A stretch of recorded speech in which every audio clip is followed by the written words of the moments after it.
அரியலூர் மாவட்டத்தில் இரவில் மழை வெளுத்து வாங்கிய நிலையில் பகலிலும் மிதமான மழை பெய்து வருகிறது. இதுகுறித்த விவரங்களை நம்முடைய செய்தியாளர் கலைவாணனிடம் கேட்கலாம்.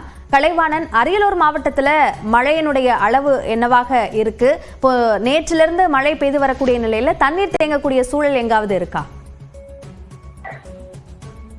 கண்டிப்பாக அரியலூர் மாவட்டத்தில் நேற்று இரவு சுமார் 10 மணி அளவில் தொடங்கிய மழையானது இரவு முழுவதும் கனமழை பெய்து வந்தது.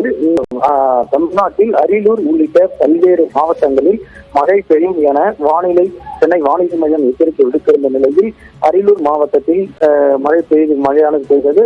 அதுவும் குறிப்பாக அரியலூர் மாவட்டத்தில் ஜெயங்கொண்டத்தில் 81 மில்லிமீட்டரும், சிந்துரையில் 66 மில்லிமீட்டர் என அரியலூர் மாவட்டத்தில் அதிகபட்சமாக இங்கு அரியலூர் மாவட்டத்தில் ஜெயங்கொண்டமும் சிந்துரையில் தான் மழையானது பதிவாகி உள்ளது. இதேபோல் ஒட்டிப்பலூர், ஆண்டிமடம், சுற்றுவட்டார பகுதி, குருவாடி, சுத்தமல்லி ஆகிய பகுதிகளிலும் இரவு முழுவதும் கனமழை பெய்தது. இந்த மழையினால் அரியலூர் மாவட்டத்தில் பள்ளிகளுக்கு மட்டும் மாவட்ட ஆட்சியர் விடுமுறை அளித்திருந்த நிலையில் தற்போது மழையானது இன்னும் தற்போது வரை பெய்து கொண்டுதான் இருக்கிறது. அரியலூர் மாவட்டத்தில் மழையினுடைய அளவு நிலை என்ன என்பது குறித்த விவரங்களுக்கு நன்றி கலைவாணன்.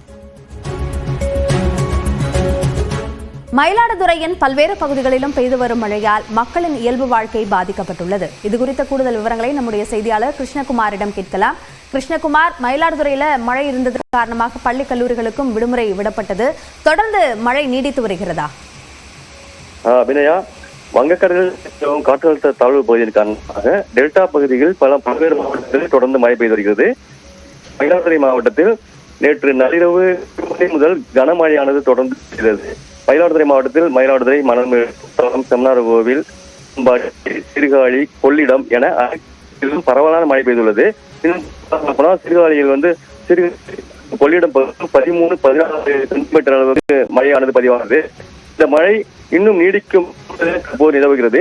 இதன் காரணமாக மயிலாடுதுறை மாவட்டத்தில் இன்று ஒரு நாள் பள்ளி மற்றும் கல்லூரிகளுக்கு ஏற்கனவே விடுமுறை அளித்து மாவட்ட மகாபாரதி உத்தரவிட்டுள்ளார். இந்த மழை பல்வேறு தாழ்வான பகுதிகளில் நீரானது. இந்த மழை கடந்த 3-4 நாட்களாக இல்லாத நிலையில் இன்று நள்ளிரவு முதல் மழை பெய்வதற்கான இந்த வயல்வெளிகள்ல தண்ணீர் தேங்கி நிற்கிறது. பகுதிகளில் பாதிப்பு இல்லை என்ற போதிலும் ஒரு முன்னெச்சரிக்கை நடவடிக்கையாக மாவட்ட ஆட்சியர் இன்று பள்ளி மற்றும் கல்லூரி மாணவர்களுக்கு உத்தரவிட்டுள்ளார். மயிலாடுதுறை மாவட்டத்தில் மழையினுடைய நிலை குறித்த கூடுதல் விவரங்களுக்கு நன்றி கிருஷ்ணகுமார்.